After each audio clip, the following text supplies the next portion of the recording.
Sometimes, like many of you, when I try to flip a sample, the way that I go about it is probably not the most inventive. And if I'm honest, it becomes a little bit like a factory line.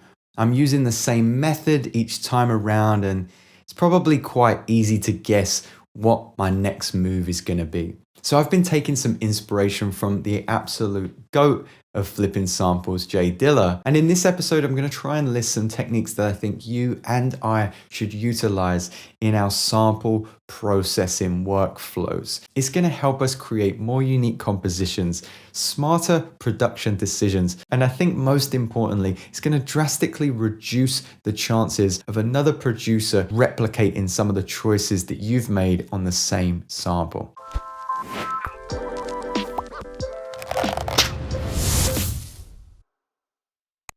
What's up, gang, and welcome back to another episode of Inspired By.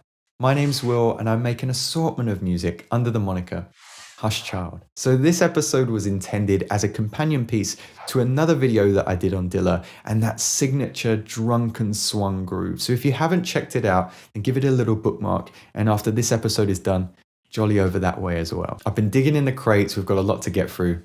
Let's jump into it. I'm on the laptop today. I was flipping some samples on the train and realized that I kind of got myself into quite an unhealthy workflow. Check this sample out.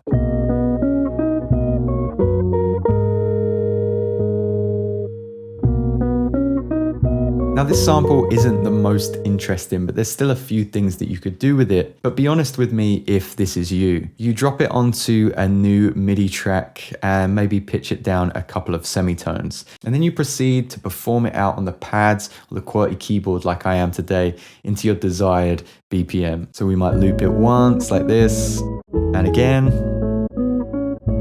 One more time. With the tail. Repeat. Then again. Am I right? We've done this so many times and it becomes really stale, and you start to look at samples in the exact same way and think, why can't I replicate certain artists, or why can't I get my sample to flip like Cooking Soul, like Dilla, like Ninth Wonder, and the list goes on. So I'm trying to think about how I approach my samples and how we can create a better narrative for the storytelling inside that musical piece. Here's a sample that's a little bit more exciting in my opinion.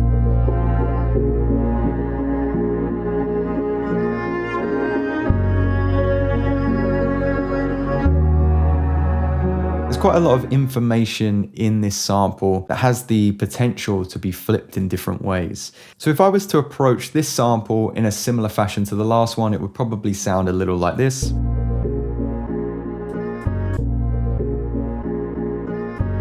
Still just playing everything in order. So thinking about what Dilla did with tracks like Little Brother, I want to rearrange some of the sample choices to create a new narrative within my composition. I'm not going to let the entire sample play out.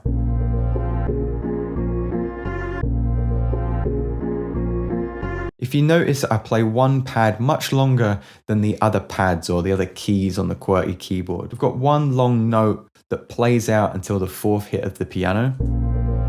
And then we have 5 consecutive hits played to a rate of 16ths.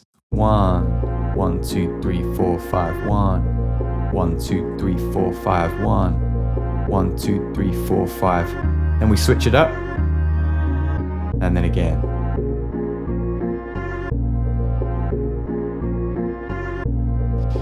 Now this new section allows us to go into a B section.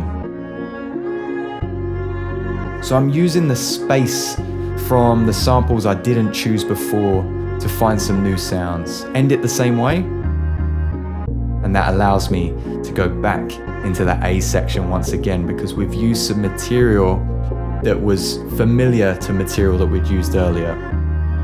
So our first lesson to bear in mind is to be intentional with the sample material and the way that you're playing it. This next sample sounds a little something like this.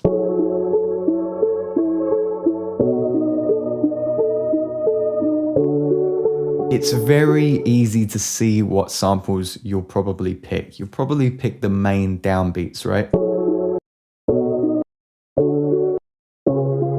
we've got 4 distinct chords, and then after that we've just kind of got a back and forth of the piano. Dilla had this wonderful way of disregarding the original BPM of the recording he sampled and creating a whole new tempo with just the way he performed that sample on the pads. I'll try to be more specific. If we pay attention to just the rhythmical material of that sample and deleted everything that occurred after the first 3 hits of the piano, we could create a whole new rhythm and a whole new tempo.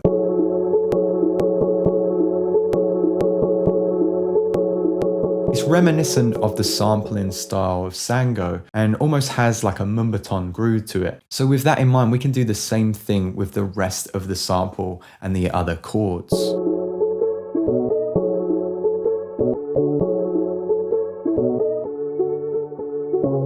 So this is all to be said that we should be mindful of our sampling techniques, but let's get back to Dilla. Let me jump into another project because Dilla does something really interesting, especially on the track Don't Cry. Okay, whilst this next project opens, I want to tell you something as a YouTube creator. I use DistroKid, which happens to be today's sponsor of the video. You know when you create a beat, you upload it to your channel, and then you kind of demonetize yourself. You get that little copyright claim. Well, DistroKid has a button that you can click to make sure that doesn't happen. You never have to worry about getting a copyright claim on your own music, on your own video again. It's one of the things that I found really frustrating in the early days of YouTube. It looks like this project's open, but I thought it was really interesting. You can use the link in the description to get 7% off. I've got a sample here from the band Macro Blank, and I'm going to pitch the sample down a couple of semitones because I don't want to get a copyright. But listen to the drum beat and the chord choices in this sample.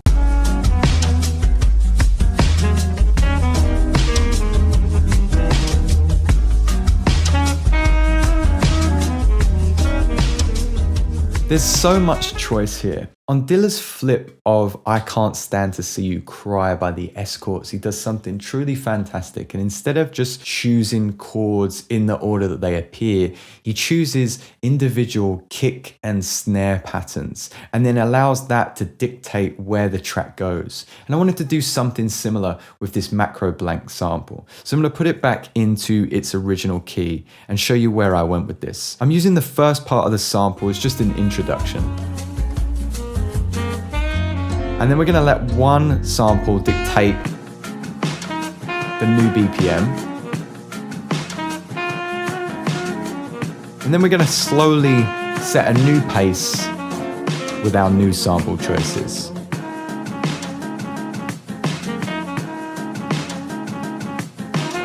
The way that I went about doing this was to go through the sample and find individual hits that I liked the sound of. Here I've got a kick, but I've also got a hi-hat and a hi-hat that I can make use of here.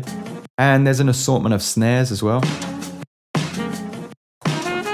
As I started to play with these kicks and snares, you start to understand how you have to play this instrument differently as well. You're not quite playing drums, but you're also not just plugging in chops into a sampler. I'll show you what I mean. My first pattern goes a little something like this.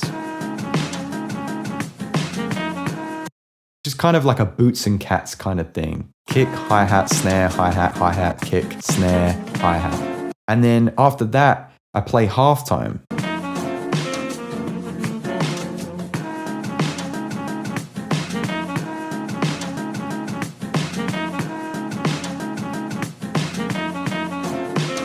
The sample makes sure that you stay in time, but you've chosen enough kicks and snares that if you want to switch up the BPM a little bit, you can. So once I had a pattern that I really liked, I obviously needed some bass, and I just took the bass from the beginning of the tune. Boom, ba-boom, ba-boom, ba-boom.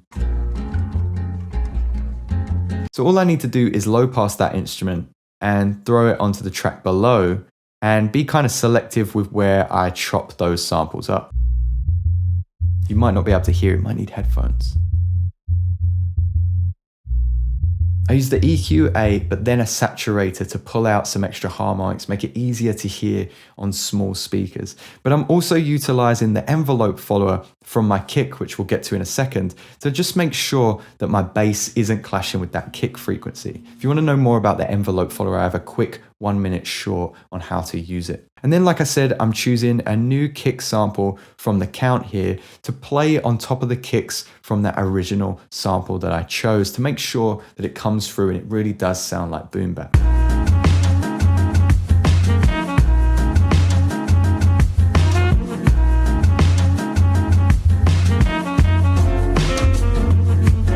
Of course, this sample isn't super in time, so if you want to just retime it and warp it a little bit, you can. I would suggest resampling it, put it into a new project, and like I have here, you can right click and then just do quantize. It's not super accurate. Sometimes you need to delete some of those quantize markers and just scoot it a little bit better in time by hand, but it's not too bad.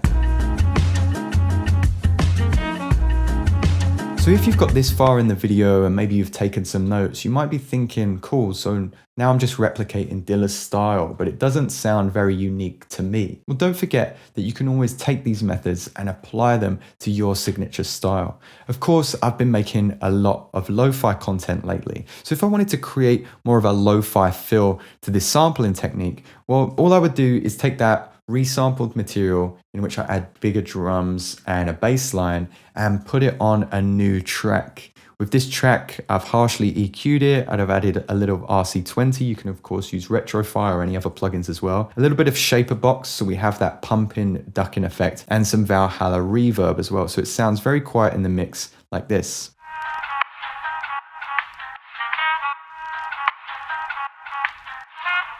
Almost like the music that you would hear in the distance of a mall. And then, as you can probably spot underneath, I've also added some chords, my own drums, and some vocals as well.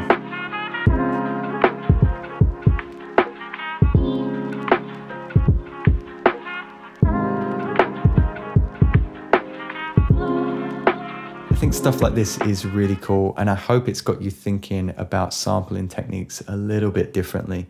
If it did, don't forget to drop a like and subscribe if you want to see more content, and let me know what your favorite Dilla track is and your favorite sampling technique, as well as what you want to see in future videos. As always, guys, I thank you so much for stopping by. My name's Will, and I'll see you next time.